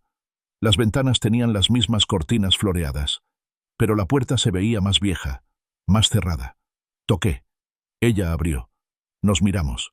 No hubo abrazos, tampoco reproches. Solo dos personas que compartían una pérdida demasiado grande para caber en palabras. «Hola», dije. «Hola», respondió. «Quería verte». «Lo sé». Me dejó pasar. El interior de la casa estaba igual que antes. El jarrón azul, el reloj de péndulo, los dibujos de Bruno aún colgados en la pared. «¿Nunca los quitaste?» «Nunca pude». Nos sentamos. El silencio nos envolvía. «¿Tienes la carta?», pregunté, sin rodeos. Ella cerró los ojos. «Sí». Se levantó. Volvió con un sobre. Me lo entregó. No la abrí. No podía. Mis manos temblaban. La abrí. Dentro, una hoja doblada en 4. «Papá, cuando crezco quiero manejar contigo. Quiero aprender a ver el mundo por la ventana. Quiero que me enseñes a leer los mapas y a dormir con el ruido del motor. Cuando tú estás lejos, te imagino llevando regalos para gente buena. Por eso me gusta que manejes, porque ayudas. No te enojes si te dejo este dibujo otra vez. Me gusta repetirlo. Es tu camión. Es nuestro. Te quiero». «Bruno». No lloré. Me reí. Una risa rota, pero limpia. La miré. «Gracias por guardarla». Ella asintió. «Yo también necesitaba leerla contigo». Nos quedamos allí un rato, en la casa de nuestro hijo, porque esa casa nunca fue solo nuestra, siempre fue suya. Al salir, el sol se estaba poniendo. Le dejé una copia de la carta que yo le había escrito a Bruno. Ella la leyó sin decir nada. Solo se la llevó al pecho. «Te perdono», susurró. «Yo también». Nos abrazamos. Lento, fuerte, largo. Y por primera vez, sentí que algo que estaba roto podía, si no arreglarse, al menos quedarse quieto. Ya no dolía tanto. Solo quedaba el amor. Los caminos de regreso siempre son diferentes, incluso si uno repite la misma ruta. El asfalto parece distinto. Los árboles miran con otros ojos, y hasta los baches se sienten nuevos, porque uno ya no es el mismo. Algo se rompió, algo se soltó, o algo sanó, pero nunca se vuelve igual. Después de leer la carta de Bruno, después de abrazar a su madre, después de permitirnos el perdón que nos negamos durante años, sentí que podía manejar sin el nudo en la garganta. No porque ya no doliera, sino porque el dolor había encontrado por fin un lugar donde quedarse quieto. Tomé rumbo hacia el sur sin prisa. Entregué un pedido en frontera, pasé por Balancán, y después me detuve en un punto donde el camino se bifurcaba. Un lado llevaba a la carretera rápida, el otro a un pequeño pueblo donde una vez, hace muchos años, conocí a un hombre que leía poesía en las cantinas. Decidí ir al pueblo. No tenía ningún motivo útil, pero el camión dobló hacia allá como si supiera que necesitaba algo que no figuraba en ningún itinerario. Al llegar, reconocí el sitio de inmediato. Casas bajas, una iglesia encalada, perros vagos cruzando sin miedo la calle principal y el mismo letrero de Pollos Don Rubén, colgando torcido en la esquina. Estacioné el camión y caminé hacia el bar donde el viejo poeta solía recitar. Estaba cerrado. El polvo cubría las ventanas. Habían pasado muchos años, tal vez demasiados. Fui hasta la plaza. Me senté en una banca de metal caliente, bajo un árbol que daba una sombra generosa. Frente a mí, un grupo de niños jugaba con una pelota hecha de trapo. Uno de ellos, descalzo y flaco como un hilo, se acercó con curiosidad. «¿Es suyo ese camión?», preguntó. «Sí». «¿Y a dónde va?». «Donde me lleven». «¿Y lo lleva a usted también?». Me reí. «A veces sí. A veces solo se lleva lo que dejo atrás». El niño no entendió, pero sonrió como si sí. Me ofreció un trozo de mango mordido. Lo acepté. Lo probé. Estaba ácido, pero vivo. «¿Cómo te llamas?». «Joel». «¿Tienes hermanos?». «No, solo mi mamá. Pero dice que eso basta, que no se necesita más cuando se tiene amor». «Tu mamá es sabia». «¿Usted tiene hijos?». Tardé un segundo. «Tuve. Ahora lo llevo conmigo». Joel asintió como si entendiera lo que no se puede decir con palabras. Esa noche dormí en la cabina del camión, bajo un cielo despejado lleno de estrellas que parecían vigilantes silenciosas. Y soñé. Soñé con Bruno corriendo en ese mismo pueblo, con Joel tomándolo de la mano, con los dos trepando árboles, cayendo, riendo. Soñé con el viejo poeta escribiendo en una servilleta. Soñé con la madre de Bruno, de pie en una puerta, con la carta apretada contra el pecho. Y al fondo del sueño, una voz. No era la de mi hijo, era la mía, pero hablándole a él, y decía: «Ahora sí puedes descansar, yo me encargo de seguir». Desperté con los ojos húmedos, pero el corazón ligero. Seguía teniendo preguntas, pero ya no pesaban tanto. La vida me había arrancado cosas, sí, pero también me las había devuelto, transformadas. Prendí el motor y conduje rumbo a San Cristóbal. Tenía allí una entrega programada, pero más que eso, tenía una promesa: visitar un orfanato donde alguna vez, muchos años atrás, Bruno y yo donamos unos juguetes. Él tenía solo 6 años. Recuerdo cómo le brillaban los ojos al ver que otros niños jugaban con lo que había sido suyo. «Es como si siguieran vivos, ¿verdad, papá?», me dijo en ese entonces. «Sí, hijo, exactamente así».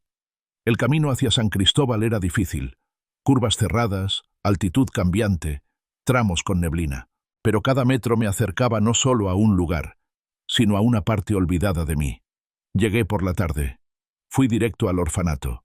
Era una construcción modesta, de paredes verdes, con juegos oxidados y una reja blanca que apenas cerraba. Toqué el timbre. Me abrió una mujer de cabello blanco recogido en un moño. Tenía una expresión serena y manos que olían a jabón. «¿Puedo ayudarle? Vine hace muchos años con mi hijo. Donamos unos juguetes. Él ya no está. Quería saber si podía visitar un rato». Ella me miró con atención. «Pase». Me condujo al patio. Había unos 10 niños jugando bajo la supervisión de una joven voluntaria. Algunos reían, otros simplemente observaban. Había algo sagrado en ese caos. «A veces recibimos más donaciones que caricias», dijo la mujer. «Pero cuando alguien vuelve, aunque sea solo para recordar, los niños sienten que sí importan». «¿Cómo se llama usted?» «Hermana Teresa». Sonreí. Mi hijo tenía una perrita que también se llamaba Teresa. La cuidaba como si fuera su hermana. La hermana me ofreció una taza de té. Nos sentamos a ver jugar a los niños. «¿Sabe?», me dijo. «Muchos de estos pequeños no preguntan por qué los dejaron. Solo preguntan si van a volver por ellos. ¿Y usted qué les dice?». «Que algunos sí, y los que no, mandan ángeles que se parecen a ellos». Me quedé callado. «Tal vez por eso volvió usted», añadió, «para parecerse a alguien». Me levanté y caminé hacia los niños. Uno me pidió que lo cargara. Otro me enseñó una flor de papel. Me senté con ellos. Reí. Jugué. Escuché historias inventadas. Y por un rato fui simplemente Tomás. No el que perdió. No el que cargaba culpa. No el que buscaba señales. Solo Tomás. Al anochecer me despedí. La hermana Teresa me abrazó con fuerza. «Si algún día quiere quedarse a leerles cuentos, las puertas están abiertas. Tal vez vuelva». Tal vez ya volvió. Esa noche me detuve en las afueras del pueblo. Prendí el foco interior del camión. Saqué la libreta negra una vez más. Le escribí una nota en la última página. «A veces los caminos no llevan a donde queremos, pero sí a donde necesitamos estar. Gracias por guiarme, aunque no estés. Te escucho en cada voz que cuido. Te veo en cada niño que sonríe. Aquí sigo. Y aquí estás». La cerré. Y por primera vez sentí que podía dejarla descansar, porque ya no necesitaba aferrarme a las palabras, solo vivirlas. El amanecer en San Cristóbal tiene una luz distinta. No es solo cuestión del clima o de la altitud. Es una claridad que no quema, que acaricia, como si el sol también supiera que aquí las heridas van más despacio. Me desperté antes de que los primeros rayos asomaran por el parabrisas. El motor aún estaba frío. Me preparé un café con agua tibia del termo y lo bebí sin prisa. Ese día no tenía entregas, tampoco compromisos, solo tenía tiempo y un lugar pendiente. Abrí la vieja libreta negra, por última vez. Las letras del padre que nunca volvió a casa seguían allí, intactas, como un eco que no se apaga. La sostuve entre las manos unos minutos más. Luego la envolví con cuidado en un pañuelo que llevaba de Bruno y la coloqué dentro de una caja de madera que había comprado días antes en una tienda artesanal. No era una tumba, pero sí una forma de cerrar. Conduje hacia el oeste, bordeando la Sierra Madre. El camino era angosto, plagado de curvas y tramos de neblina espesa que obligaban a ir con cuidado. A cada kilómetro, el silencio del entorno parecía hacerse más espeso, más antiguo, como si algo esperara desde hace años que alguien volviera a pasar por ahí. Me detuve en una desviación sin señal. Era apenas una línea de tierra que bajaba entre árboles espesos. La había visto años atrás, en uno de los viajes con Bruno, cuando buscábamos lugares para acampar. Nunca bajamos. Pero él se quedó con ganas. «Allí debe haber duendes», dijo riendo en aquella ocasión, «o tesoros enterrados, o recuerdos que aún no hemos vivido», le respondí. Y ahora estaba ahí, solo, buscando ese recuerdo que nos habíamos prometido. Avancé despacio. Las ramas raspaban los costados del camión. Tras 20 minutos de camino difícil, encontré un claro, un espacio perfecto, abierto, silencioso. Aparqué. Bajé con la caja en las manos. Caminé unos metros y me detuve bajo un árbol grande de copa ancha, donde la luz se filtraba como un susurro entre las hojas. Cavé con las manos. No era una tumba, era un santuario. Coloqué la caja en la tierra, la cubrí con cuidado, y luego me senté frente a ella. «Aquí estás, hijo», lo dije sin llanto, sin dramatismo, solo con verdad, porque sentía que de alguna forma él sí estaba allí, no bajo la tierra, sino en el aire que se movía entre los árboles, en el calor que se quedaba en mi pecho, en el silencio que no era vacío, sino presencia. Me quedé varias horas, sin reloj, sin pensamientos que apuraran, solo mirando, recordando, permitiendo que todo lo vivido encontrara su lugar. Al final de la tarde, escuché pasos. Me sobresalté. Una mujer bajaba por el camino. No llevaba prisa. Tenía un vestido claro y un sombrero de paja. Al acercarse, reconocí su rostro. Era la hermana Teresa. ¿Cómo supo que estaba aquí? No lo sabía. Solo seguí mi intuición. Se sentó a mi lado. ¿Aquí lo dejó? Asentí. No se fue, ¿verdad? Nunca se fue. Ella colocó su mano sobre la tierra. A veces la muerte solo cambia el idioma en que nos hablan los que amamos. Guardamos silencio un largo rato. Usted me dijo que algunos mandan ángeles, dije por fin. ¿Y si uno de ellos también fue padre? Entonces protege a los huérfanos con más ternura. Caía la noche. Las cigarras comenzaron su canto. Nos despedimos con una mirada. Ella se marchó sin volver la vista. Yo me quedé hasta que el cielo se llenó de estrellas. Dormí en la cabina del camión, sabiendo que había cumplido algo que llevaba demasiado tiempo postergando. Al día siguiente, cuando volví a la carretera, un mensaje llegó a mi celular. Era de Abril. Solo decía: «Gracias por haber vuelto. La niña pregunta por usted. Quiere que le cuente más cuentos». Sonreí. Respondí: «Dígale que el siguiente lo tengo listo. Es sobre un niño que cuidaba árboles mágicos». Guardé el teléfono. Y comprendí que, aunque no podía rehacer el pasado, sí podía seguir sembrando futuro. Y tal vez, solo tal vez, esa era la forma más sincera de seguir amando. Salí del claro con el corazón tibio, como si cada paso que daba alejándome de aquel árbol no me separara de Bruno, sino que me uniera más a él, porque ya no lo buscaba en los rostros de otros niños, ni en las esquinas del silencio. Ahora lo llevaba dentro, como una llama que no quema, pero que ilumina. Conduje sin urgencia. Durante horas, me limité a escuchar el sonido del motor, el rumor de los árboles y el zumbido de la radio encendida en una estación local que apenas alcanzaba a sintonizar. Era una especie de trance, un estado donde el tiempo se difuminaba y lo único real era el movimiento. Mi próxima parada era Tonalá. Allí debía entregar un cargamento de medicinas a una pequeña clínica rural. Lo había aceptado hacía semanas, pero no recordaba exactamente cuándo. En esos días, todo lo que no fuera humano me parecía accesorio. Al llegar al pueblo, las calles eran de tierra húmeda. El cielo gris amenazaba con una nueva tormenta. Aparqué frente a la clínica, una construcción modesta, de 2 pisos, pintura descascarada y ventanas protegidas con mallas metálicas. Una enfermera joven salió a recibirme. Le di el papeleo, firmó, y pronto comenzaron a descargar. Entre cajas y bolsas térmicas, escuché una voz familiar que me hizo girar. ¿Otra vez usted? Era Abril. Llevaba una bata blanca, el cabello recogido y una expresión de sorpresa que no lograba ocultar la sonrisa que le asomaba en los ojos. ¿Trabajas aquí? Desde hace poco. Me asignaron como parte de un programa de rotación médica. Nos quedamos mirándonos. La lluvia empezó a caer sin aviso. Corrimos hasta ponernos a cubierto bajo un techito de lámina. ¿Y la niña? Con mi tía. Está mejor. Duerme sola. Come bien. Pero aún dibuja camiones todos los días. Ambos reímos. Te dije que iba a dejar huella, dije. Ella asintió. Hay días que no habla mucho, pero cuando juega, se ríe de verdad. Y eso me basta. Hubo un silencio breve. ¿Tú cómo estás?, preguntó. Con menos peso. No porque haya soltado todo, sino porque ahora sé que vale la pena cargar. Ella me miró con ternura. Eso no lo enseñan en ninguna universidad, ni en ningún camino recto. La lluvia siguió golpeando el techo.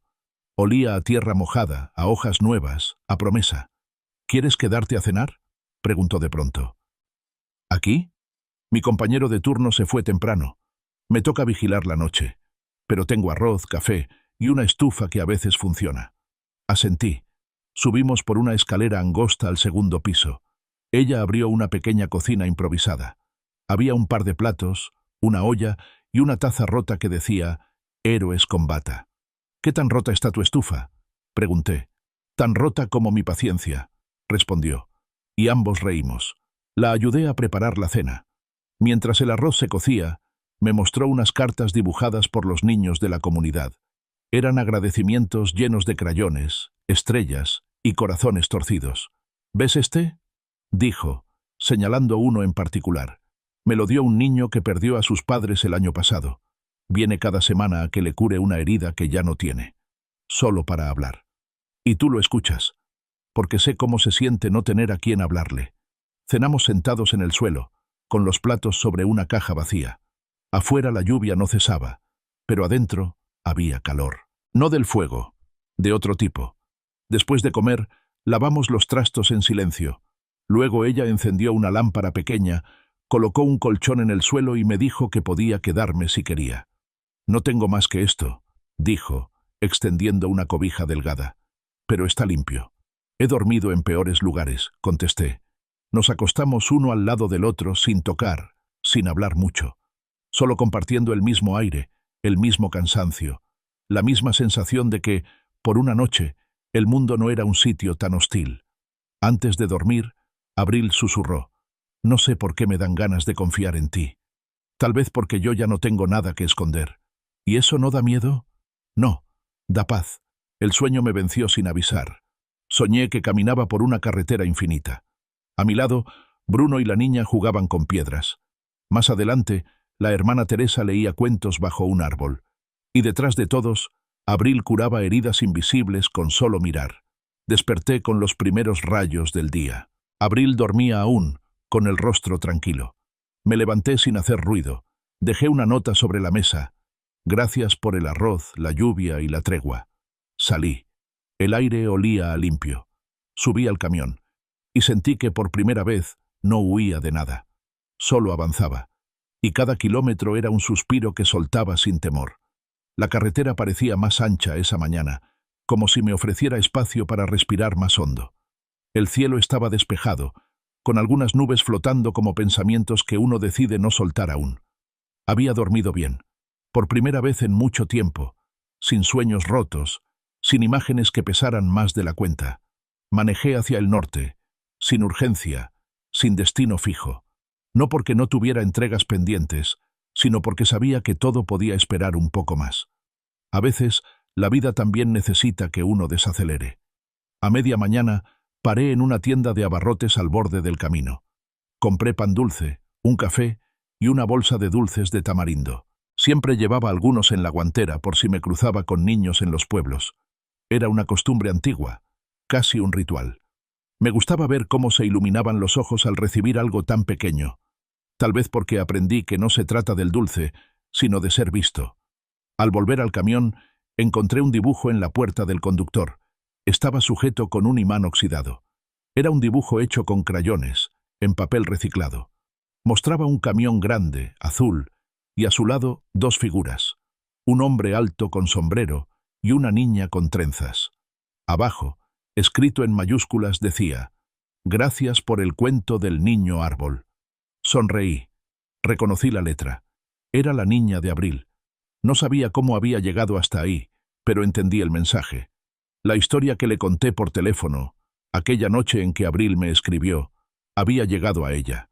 De alguna forma, El cuento había viajado sin mí. Guardé el dibujo en la visera, como si fuera un amuleto. Luego arranqué. Durante el camino, pensé en todas las personas que había conocido en esos meses. Óscar y su tristeza silente, la hermana Teresa y su bondad sin ruido, Abril y su forma de curar sin tocar, la niña y sus dibujos, Bruno y sus cartas invisibles, y todos los otros rostros sin nombre que se me habían ido quedando en la memoria como marcas suaves pero imborrables. Me di cuenta de que ya no era el mismo. Antes manejaba para olvidar, ahora manejaba para recordar. Antes cargaba cajas, ahora también cargaba historias. Me detuve en una gasolinera en medio de la nada.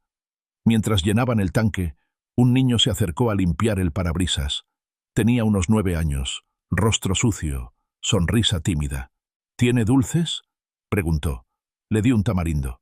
¿A dónde va? A donde me lleve el camino, respondí. ¿Y si el camino se acaba? Entonces sigo a pie. El niño rió. Luego se fue corriendo, guardando el dulce como si fuera un tesoro. Seguí conduciendo. En la radio sonaba una canción vieja, de esas que uno no recuerda haber escuchado nunca, pero de pronto sabe la letra entera. Canté, y no me dio vergüenza.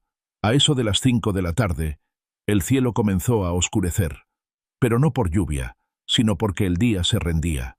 Paré en un mirador natural, desde donde se veía un río ancho y lento que serpenteaba entre los montes. Me senté en la orilla, con los pies colgando, el termo de café en las manos y el silencio envolviéndolo todo. Allí me permití pensar en el futuro. Tal vez un día dejaría de manejar. Tal vez un día abriría una pequeña librería en algún pueblo donde casi nadie lea, pero todos necesiten una historia. Tal vez invitaría a Abril y a su niña a visitarme. Tal vez plantaría un árbol por cada niño que había conocido. Uno para Bruno, uno para la niña, uno para Joel, uno para cada voz que había tocado mi vida sin saberlo.